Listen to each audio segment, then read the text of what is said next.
Think about it this way. This is a missionary book about a missionary God who had a missionary son who came to this world on a missionary mission with a missionary message that his death on the cross dealt with our sin, and his resurrection from the grave defeated death forever.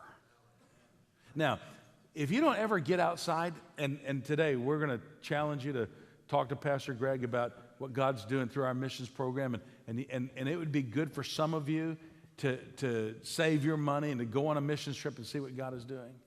Let me just give you a quick picture of it. This might help you to get to what I'm talking about this morning. A couple weeks ago, I went to Trinidad for the week, and I spoke on Saturday and Sunday in a church that is planted by two of our missionaries, two graduates from our college. And they have, in 10 years, they went there and doing a great work. Probably went there as young guys and had to literally carve out ministry with very little help. They had to kind of figure it out on the fly. But here's what they did. They figured out, they were young guys, they figured out early that they could do really quality children and young teenage ministry. And so they started 10 years ago with 8-year-old and 9-year-old and 10-year-old and 11-year-old and 12 and 13-year-old kids.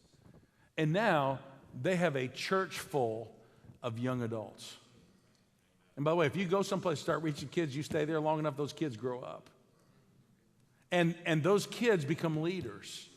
And you know, all you'd have to do, and I was just there for really just a little bit less than 48 hours. And all you'd have to do is just get out into that community within a mile or two radius of where that church is in Trinidad, and you'd find out that the trajectory of the life of those kids that have been reached through that church is radically different than the trajectory of the life of those people that are living within walking distance to that church that have never been touched by the gospel of Jesus Christ. I'm telling you, if you could get a picture of that in your mind, you'd say, boy, we need to send more missionaries.